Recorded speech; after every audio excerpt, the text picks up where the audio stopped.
quais são as consequências da necessidade de aprovação. Bom dia, pessoal. Hoje nós começamos uma série de pequenos vídeos e vai ter ali vídeos maiores, algumas explicações mais profundas em relação a grandes verdades que eu quero trazer para vocês, em relação a destino, em relação à sua vida pessoal, a como avançar, como levantar da situação que você está, entendendo de maneira clara, à luz da palavra, como levantar e se posicionar de maneira certa. Então hoje eu quero começar uma série de vídeos falando sobre a necessidade de aprovação. Quais são as consequências da necessidade de aprovação? Ao meu ver, a necessidade de aprovação ela é um alicerce para todas as frustrações. Toda situação que você está hoje, de engano, de frustração, de baixa autoestima, de lugar que você, de angústia, tudo aquilo que você vive hoje, a base disso, se você for lá atrás e entender, é a necessidade de aprovação. A necessidade de aprovação ela é a mais covarde, ela é a forma mais cruel de aprisionar você. A necessidade de aprovação ela rouba os seus sonhos, ela rouba os seus projetos, ela rouba a sua prosperidade. A necessidade de aprovação ela arranca de você a sua identidade.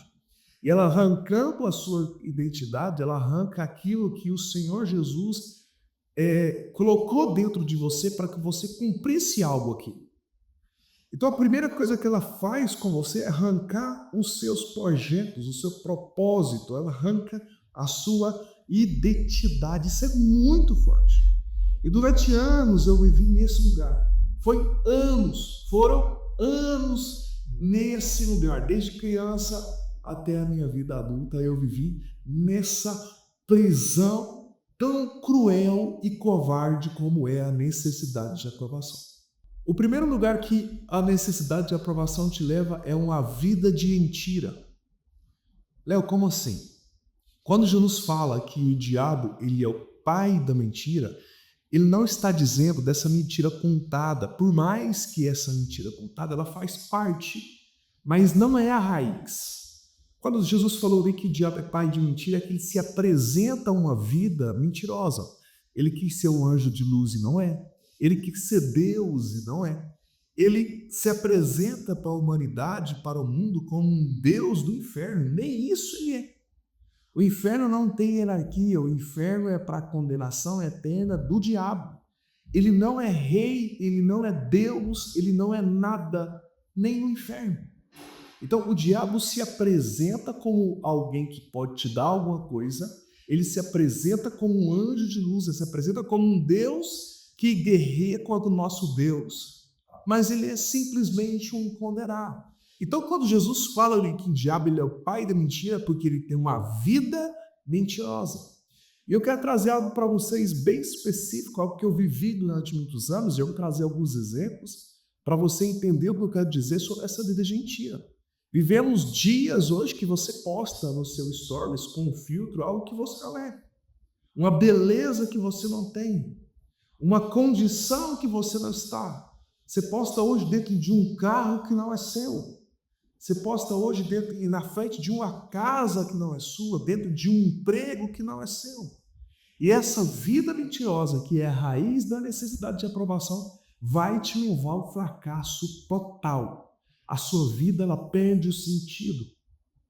Eu me lembro que quando eu comecei a ser reprovado, eu comecei a viver uma vida de escravidão ali, tentando a aprovação, principalmente a aprovação do meu pai. E isso me levou ao fracasso em todas as minhas esferas da minha vida. Todas as esferas da minha vida elas foram fracassadas por causa dessa simples necessidade de aprovação do meu pai. Onde ela começou? Esse menino não vai dar em nada. Se esse menino continuar dessa forma, esse menino ele vai viver uma vida de fracasso no futuro. Ele vai ser igual o fulano, ele vai ser igual o fulano, ele vai ser igual aquele cara que não deu nada. Começou as comparações ali. Aonde começam as comparações? Nas notas ruins que você começa a tirar na escola, nas dificuldades da própria vida sua ali, e na ausência paterna você começa a ter uma comparação com outra pessoa que provavelmente é melhor bem-sucedido, ou um menino que é melhor bem-sucedido do que você na escola. E ali começa uma frustração e uma necessidade de aprovação. E o que você começa a fazer? Você começa a mentir. Você começa a viver uma vida de mentira desde criança para ter a aprovação dos pais ou a aprovação das pessoas que você necessita. Então, se você começa a esconder de fato a sua raiz ruim, você começa a responder aos seus pais ou às pessoas que você ama, não mais com aquela convicção que você tem, mas com aquilo que eles desejam ouvir. As suas respostas já não é mais aquilo que você crê, mas é dentro daquilo que você quer ter aceitação deles. É como se você falasse ou vivesse só dentro daquilo que traz a aprovação dessas pessoas, principalmente as pessoas mais próximas. Então você começa a viver uma vida de mentira por necessidade de aprovação. E você começa a levar isso para a adolescência. Aí você começa a buscar vários refúgios em relação a isso, porque vai te trazendo uma angústia, você vai perdendo a identidade sua, porque você vai começar a viver a vida do seu pai, a vida da sua mãe, a vida da sua namorada, a vida do seu namorado, a vida dos seus irmãos, e você começa a fragmentar a sua vida dentro da realidade deles e não dentro da sua realidade. Então você começa a ter um pouco da vontade de cada um deles. E ali você começa a perder a sua identidade real. E você já não é mais o Léo Lemos. Você já é uma pessoa que tem um pouco de personalidade de cada uma dessas pessoas. Então ele se perde completamente na sua identidade. A ponto das pessoas perguntarem qual é o seu sonho. Você não tem mais um sonho real. O sonho seu é um pouco de cada uma dessas pessoas. E você pega isso e leva para a sua adolescência. A sua formatura, aquilo que você quer formar, aquilo que você quer ser quando crescer, já não é mais aquilo que quer o seu coração, mas é algo fragmentado dentro daquelas pessoas que você necessita de aprovação. Você leva isso para a sua adolescência, e na sua adolescência você começa a viver também uma vida dentro da que as pessoas pensam ser espírito. Dentro de uma religião errada, dentro de uma crença de Jesus ou uma crença de Deus completamente errada, porque você começa a viver não mais aquilo que o Senhor quer para você, mas aquilo que a religião impõe para você. Aquilo que a estrutura religiosa impõe para você. Você tem que ser um pastor ou uma liderança, talvez o Senhor não te fez para isso. E você começa a ver a sua vida não mais tendo o propósito real dela, mas vivendo uma vida de acordo com o que o seu líder espiritual trouxe para você. Qual é o desejo do seu líder espiritual? Eu me lembro que quando eu fui comprar o meu primeiro carro, eu perguntei ao meu líder qual carro eu compraria. Eu tinha um desejo de comprar um carro. Ele foi enfático a decidir para mim qual o carro e a cor do carro que eu ia comprar. Era um desejo dele, não um desejo meu. E para não desagradá-lo, eu comprei o carro, a cor e o modelo de carro que esse líder trouxe para mim. E ele começou uma série de frustrações.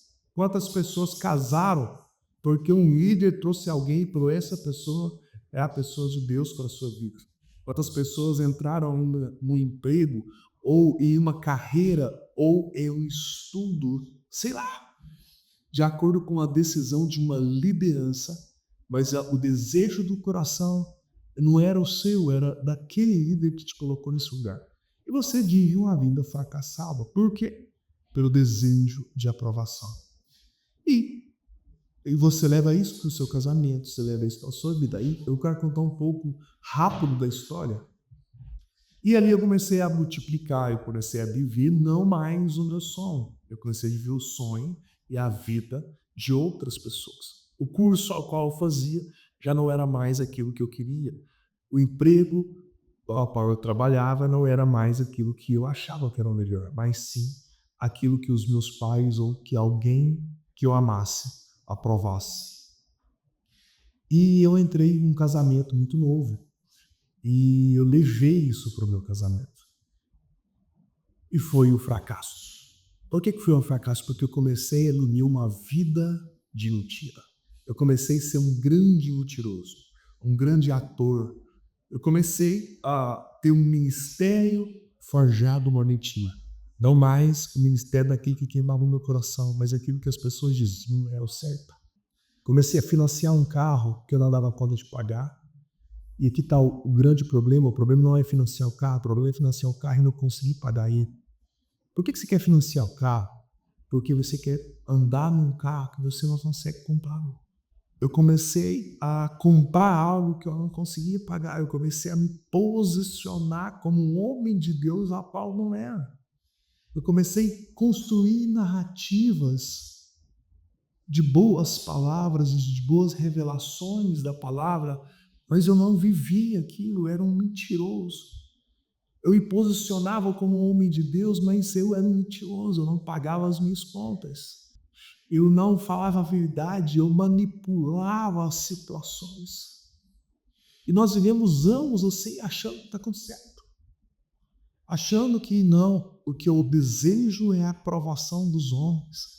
O que eu desejo é que as pessoas me vejam como bem-sucedido. Só que isso vai te levando para um lugar muito ruim, terrível. Um lugar de tanta mentira que você chega a um ponto que você já não sabe mais quem é você.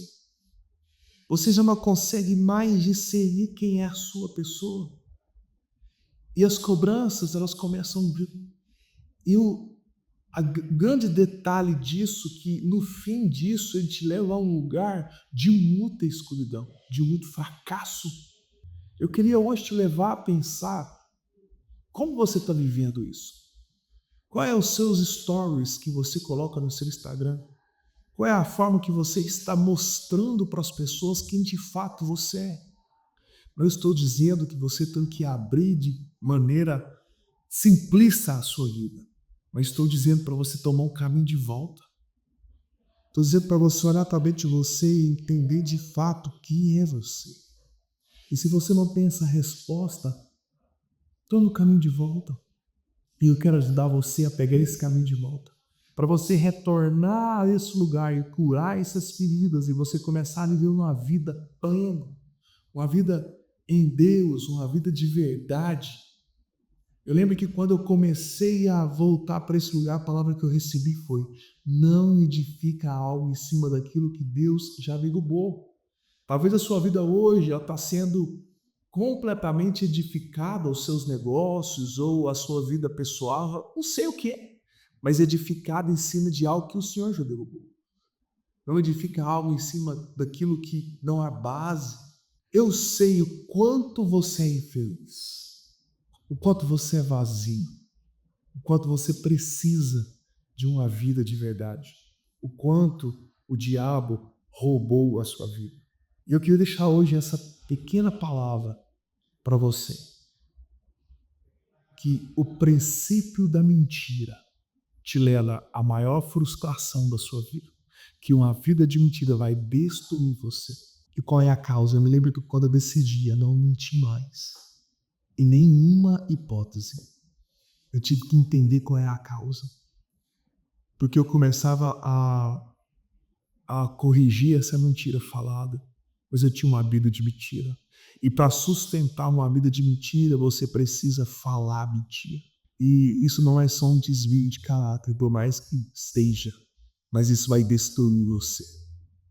Vai destruir o que você tem. Vai destruir os seus projetos, os seus propósitos, vai destruir sua vida. Eu via deixar hoje para você meditar um pouco. Vai para Salmos 15.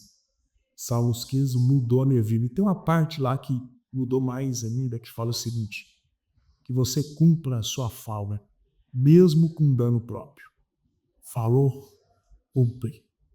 Mesmo que para cumprir, você vai ter que perder.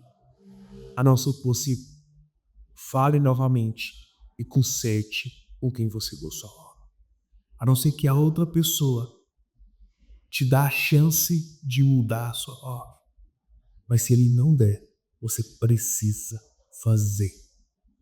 Precisamos ser homens e mulheres que falam e que vivem uma verdade. Que o Senhor abençoe vocês e vamos criar uma geração de vitoriosos e prósperos em nome de Jesus.